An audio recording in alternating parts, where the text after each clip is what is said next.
Gretchen Harrington lahir pada tanggal 13 Juni tahun 1967 di Pennsylvania. Dia adalah anak bungsu dari 3 bersaudara. Segera setelah kelahirannya, keluarganya pindah ke kota kecil Broomall. Ayahnya, yang adalah seorang pendeta, mendapat pekerjaan di gereja setempat. Gretchen langsung menyukai kota ini. Dia menghabiskan banyak waktu di luar ruangan bersama saudara perempuannya dan teman-teman barunya. Broomall adalah tempat yang aman, jadi orang tua tidak takut membiarkan anak-anak mereka bermain di luar sampai gelap. Dengan alamnya yang kaya dan komunitas yang erat, tempat ini lebih seperti surga bagi anak-anak. Dibesarkan dalam keluarga yang religius, Gretchen menghabiskan banyak waktu di gereja ayahnya. Dia juga berprestasi di sekolah minggu, selalu mendapat nilai tertinggi. Pada pagi hari tanggal 15 Agustus tahun 1975, saat Gretchen berusia 8 tahun, keluarganya dengan penuh semangat menunggu kedatangan ibu dan adik perempuannya yang baru lahir dari rumah sakit. Gretchen juga ingin menunggu mereka, tetapi ayahnya mendorongnya untuk tidak melewatkan sekolah minggu demi mempertahankan nilai sempurnanya. Dengan enggan, dia setuju, mengambil Alkitabnya, dan pergi ke gereja. Biasanya, dia berjalan kaki ke sana bersama kakak perempuannya, tetapi mereka berdua tetap di rumah pagi itu. Gretchen tidak takut berjalan sendirian karena gereja itu jaraknya kurang dari 1 mil, hanya 8 menit berjalan kaki dari rumahnya. Pelajaran sekolah minggu terdiri dari 2 bagian. Pertama, anak-anak berkumpul di gereja Trinity, dan setelah sekitar 1,5 jam, beberapa dari mereka pergi ke gereja ayah Gretchen. Namun pada pukul 11.30 pagi, saat anak-anak tiba di gereja kedua, ayah Gretchen melihat putrinya tidak ada di antara mereka. Hal itu tampak aneh karena anak-anak itu dibawa sebagai satu kelompok. Dia pikir Gretchen mungkin tinggal di gereja lain, jadi dia menelepon ke sana. Istri pendeta bernama David yang mengajar di sekolah minggu itu menjawab panggilan itu. Ia mengatakan Gretchen tidak ada di sana dan memberitahu suaminya tentang apa yang terjadi. Suaminya terkejut karena Gretchen bahkan tidak menghadiri kelasnya pagi itu. Ayahnya langsung mulai khawatir. Ia meminta David untuk menelepon polisi dan pergi mencari putrinya. Sang ayah berkendara di sepanjang rute antara gereja-gereja, memeriksa jalan-jalan lain di dekatnya, tetapi Gretchen tidak ditemukan dimanapun. Ia juga menghubungi orang tua teman Gretchen, berharap Gretchen mungkin memutuskan untuk menghabiskan waktu dengan beberapa dari mereka, tetapi mereka semua ada di gereja atau di rumah. Sahabat Gretchen, putri David, juga tidak melihatnya sepanjang hari. Polisi segera mulai mencari. Ketika berita tentang hilangnya Gretchen menyebar ke seluruh kota, ratusan relawan dengan cepat bergabung. Hampir semua penduduk setempat mengenal ayah Gretchen karena mereka secara teratur menghadiri gerejanya, jadi mereka semua ingin membantu. Bersama para relawan, polisi menggeledah seluruh kota, lalu mulai menyisir beberapa daerah berhutan dan tepi sungai. Helikopter polisi juga dikerahkan untuk membantu, memindai area tersebut dari atas. Pencarian berlanjut hingga malam, tetapi tidak membuahkan hasil. Keesokan harinya, lebih banyak relawan bergabung. Polisi membuat selebaran berisi foto Gretchen dan informasi tentang hilangnya dia, yang ditempel di sepanjang jalan dan dibagikan kepada pengemudi yang lewat. Meskipun sudah berusaha sekuat tenaga, polisi tidak hanya gagal menemukan Gretchen, tetapi mereka bahkan tidak dapat memastikan apa yang terjadi padanya. Setelah beberapa hari mencari, mereka tidak menemukan petunjuk penting sama sekali, dan nasib Gretchen tetap tidak diketahui. Hilangnya dia menjadi pukulan berat bagi masyarakat setempat. Orang-orang terbiasa membiarkan anak-anak mereka berkeliaran di jalanan dengan bebas sejak usia muda. Dan hal seperti ini belum pernah terjadi sebelumnya. Anak-anak bisa menghabiskan waktu berjam-jam berkeliaran di hutan, berenang di sungai tanpa pengawasan orang dewasa, dan orang tua mereka tidak pernah khawatir. Namun sekarang, semua itu sudah berlalu. Fakta bahwa tidak ada yang tahu apa yang terjadi pada Gretchen hanya menambah ketakutan mereka. Orang-orang membahas berbagai teori. Sebagian mengira dia mungkin melarikan diri dari rumah. Yang lain percaya dia berenang di sungai dan tenggelam. Namun, teori yang paling menakutkan adalah seseorang telah menculiknya. Para orang tua tidak lagi membiarkan anak-anak mereka keluar tanpa pengawasan. Seorang wanita setempat bahkan memotong rambut panjang putrinya agar ia menyerupai anak laki-laki. Kota yang tadinya aman dan damai dalam semalam, berubah menjadi tempat di mana orang-orang hidup dalam ketidakpastian dan ketakutan. Polisi juga menanyai siapapun yang mungkin memiliki hubungan dengan hilangnya Gretchen. Selama percakapan ini, mereka menerima beberapa petunjuk menarik. Seorang saksi melaporkan melihat seorang gadis yang mirip Gretchen di dekat gereja pagi itu. Sebuah mobil station wagon hijau mendekatinya, tetapi saksi tersebut tidak melihat apa yang terjadi selanjutnya. Orang lain menceritakan kisah serupa, tetapi kali ini mereka mengatakan sebuah Cadillac putih mendekati gadis itu. Polisi menindaklanjuti petunjuk ini, memeriksa pemilik semua kendaraan yang cocok dengan deskripsi di daerah tersebut, tetapi tidak dapat memastikan keterlibatan mereka. 4 hari setelah hilangnya Gretchen, detektif mendapat petunjuk baru. Seorang penduduk Westchester yang terletak 30 menit dari Brummel menelepon polisi dan mengatakan bahwa ia telah menemukan celana pendek anak-anak yang cocok dengan deskripsi pakaian Gretchen. Para penyelidik segera menunjukkannya kepada ibu Gretchen, tetapi ibu itu mengatakan bahwa itu bukan milik putrinya. Sejak saat itu, tidak ada kemajuan dalam kasus tersebut selama beberapa minggu. Polisi menghentikan operasi pencarian dan fokus pada penyelidikan. Mereka terus mewawancarai orang-orang, menindaklanjuti petunjuk apapun yang tersedia. Namun, seiring berlalunya hari, harapan mereka untuk menemukan Gretchen dalam keadaan hidup semakin menipis. Hal ini berlanjut selama 2 bulan hingga tanggal 14 Oktober ketika polisi menerima panggilan telepon yang mengerikan.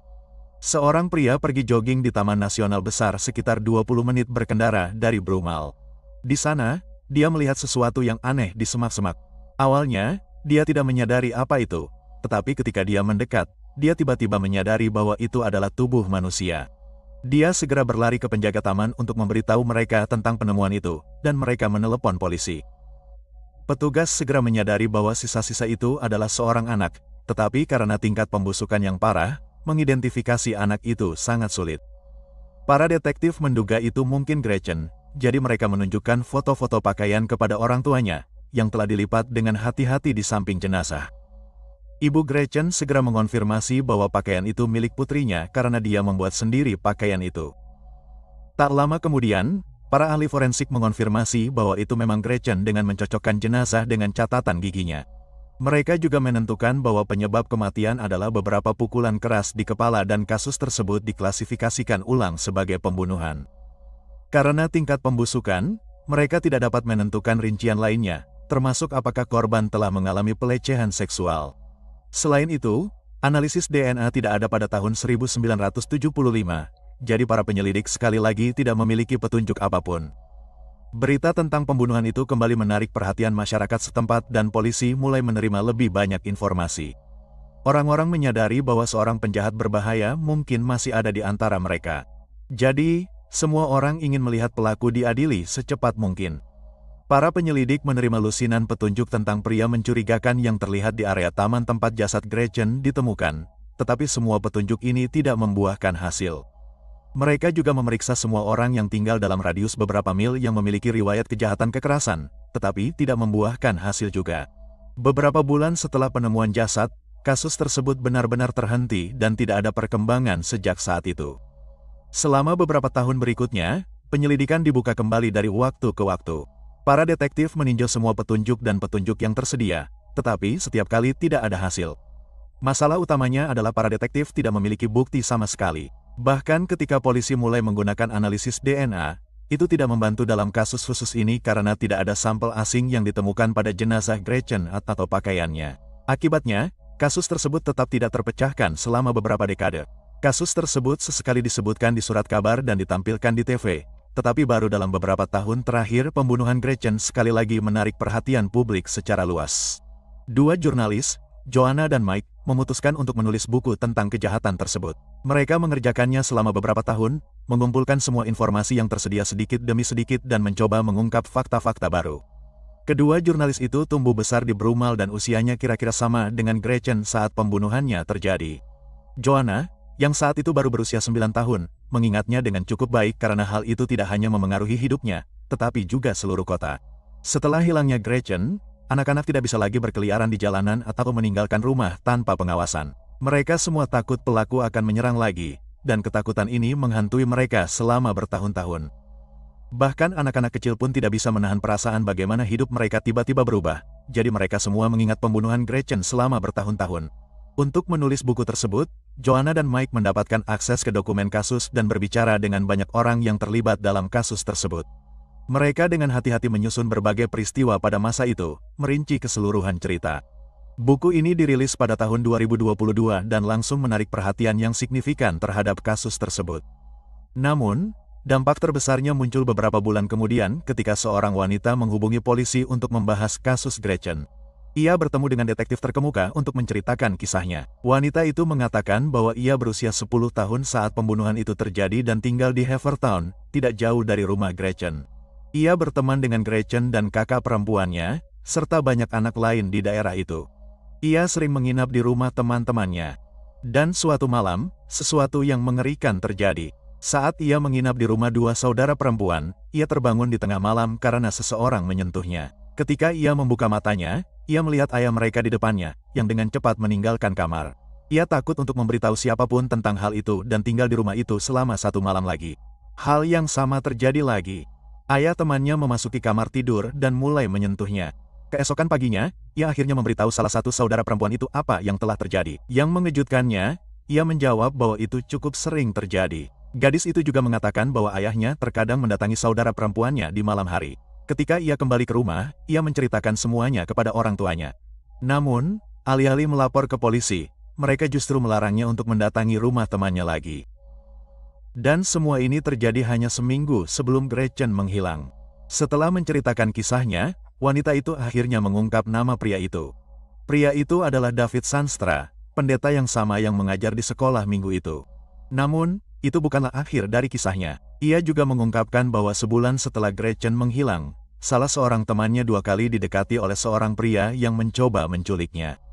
Gadis itu menolak untuk masuk ke mobil pria itu dan kemudian memberitahu teman-temannya bahwa Zandstra lah yang mencoba memancingnya ke suatu tempat. Untuk mendukung pernyataannya, wanita itu menunjukkan buku harian pribadinya saat itu kepada detektif. Pada tanggal 15 September tahun 1975, ia menulis tentang permohonan temannya untuk merahasiakannya, karena khawatir David Zandstra akan mencelakainya.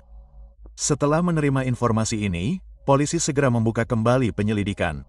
Setelah meninjau berkas perkara, detektif menemukan beberapa fakta mencurigakan yang secara tidak langsung melibatkan David.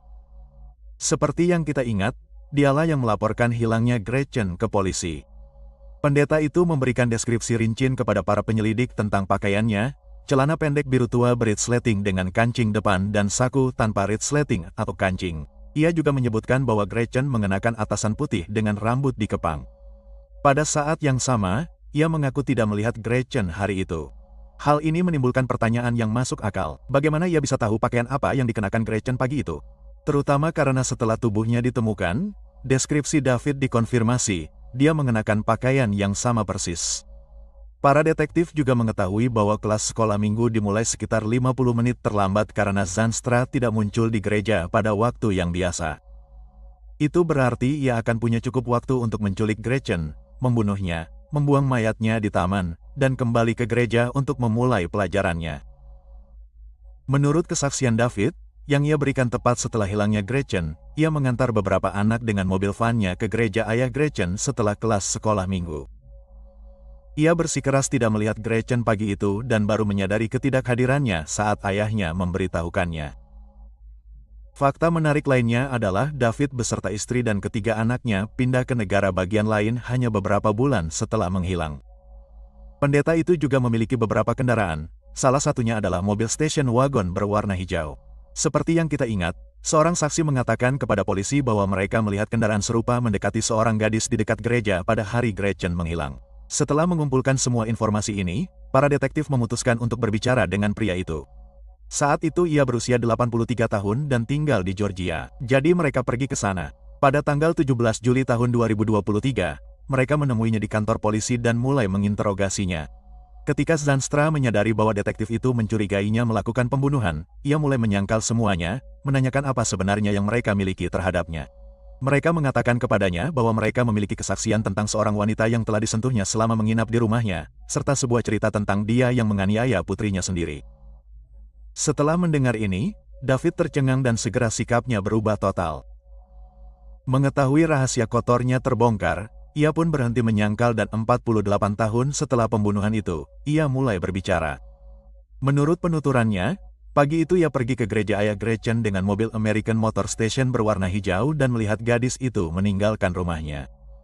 Menunggu hingga tidak ada saksi di sekitar, ia menghampiri gadis itu dan menawarinya tumpangan. Tanpa ragu, Gretchen masuk